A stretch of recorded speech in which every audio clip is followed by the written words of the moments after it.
So this is a nice problem from the 2000s ARML. For an integer k in base 10, let z of k be the number of zeros that appear in the binary representation of k. And in this case, when we look at binary representation, we're going to take the convention of ignoring leading zeros. So if you were to have, for example, this number in binary, you would ignore these first two zeros in your count in z of k. And the problem continues, let s sub n equal sum of z of k, where k ranges from 1 to n, and we are asked to compute s of 256. So we basically just want to know how many times a 0 appears in the numbers going from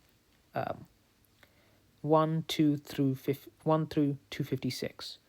And to do that, we can look at specific groupings of numbers in binary. And the simplest grouping, and the one that'll help us solve the problem, is grouping them by the number of place values that they have.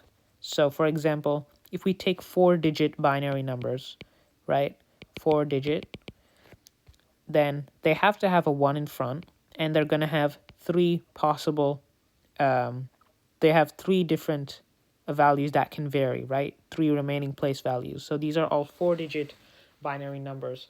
And we want to know how many times zeros are gonna appear in all of these. And notice it's gonna be really convenient for counting S256, because that's just all the 1, 2, 3, 4, 5, 6, and 7-digit binary numbers, right? All of them.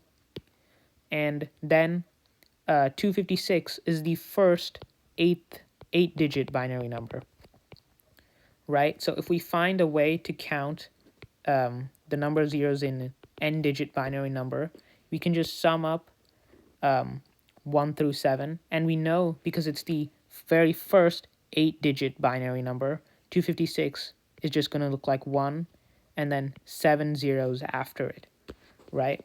Because this is 2 to the 8th, and or you have 2 to the 7 and 2 to the 0 here. So actually, there would be 8 zeros after this. Yeah.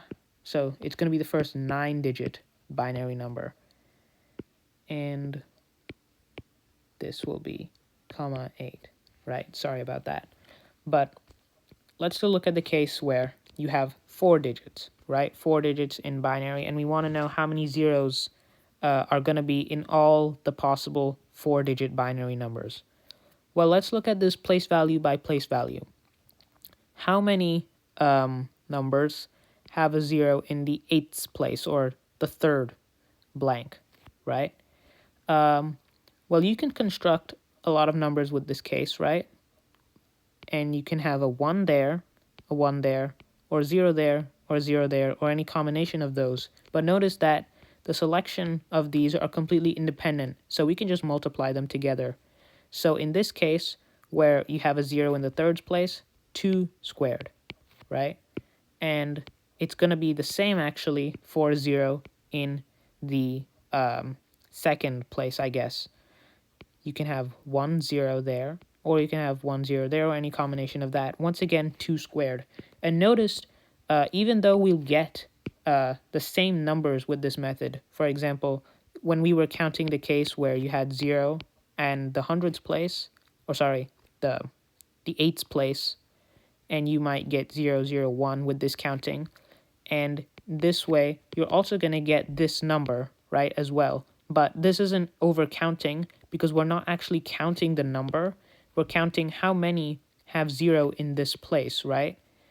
And when we're doing this, we're basically ignoring if a 0 appears in here or not. That's not actually what we're counting.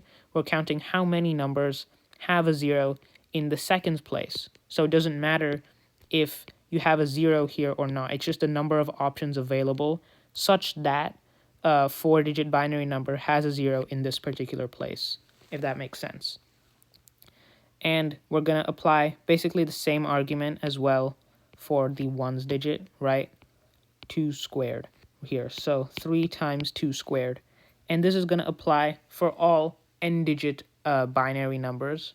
And if you think about it, it does make sense because here you just have 3 possible values or 3 possible place values where it can vary, right? And those are basically the things we're considering. If you can put a 0 there, or you can put a 0 there, or you can put a 0 there, right? And in all those cases, you're going to have 2 squared options. So this is going to lead us to the general formula. For an n-digit binary number, it's going to look like n minus 1 times 2 to the n minus 2. And remember, we want to sum this from n equals 1 to 8, right? You have n minus 1 times 2, and yeah. And we can actually make this easier on ourselves by substituting n minus 1 with m, right?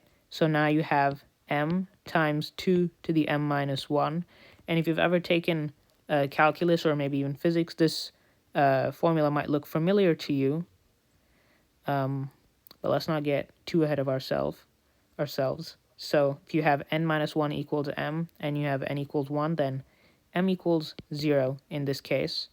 And here you have m equals 7, right? And this is actually the power rule, right? So if you have, well, it's not the power rule exactly. If you have x to the n, right, and then you take the derivative of that with respect to x, so dxn with respect to dx, you're going to get n times x to the n minus 1, right? And in this case, we can interpret this sum as the derivative of going from m equals 0 to 7 of x to the m, right? Take this with respect to x and evaluating this function at 2, right? And this is actually going to be useful because it's quite easy to calculate this. So we know that this is just a geometric series, right? From 1 plus x to x squared all the way to x to, in this case, 7, right? And what is this? This is x to the 8th minus 1 over x minus 1. This is the geometric series formula. And now we can just take the derivative of this, right? Yeah, let's use product rule for this because I'm not a fan of quotient rule.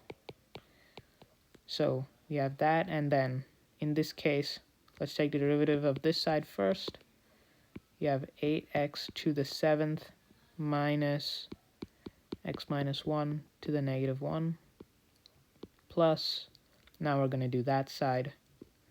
So that would actually be a minus x minus 1, negative 2, and x to the 8th minus 1. So now we have calculated this derivative, and now we just have to plug in x equals 2. But don't forget, this won't be our final answer. We still have to add in the 8 remaining zeros that we get because it's 256 up to 256, not up to 255. This is probably a very easy, silly mistake to make, and you don't want to be the one making it if a question like this ever appears on another test. So let's just plug in 2 here. You have 8 times 2 to the 7 times 2 minus 1, that's just 1, right? And then minus 2 minus 1, again, that's just 1, 2 to the 8th minus 1. So it's going to be minus 255, and you have 2 to the 10 here, so that's 124 because this is 2 cubed, 2 seventh, 2 to the 10, and this is 1, this is 1. Let's just do this because I'm not the best at subtraction, actually.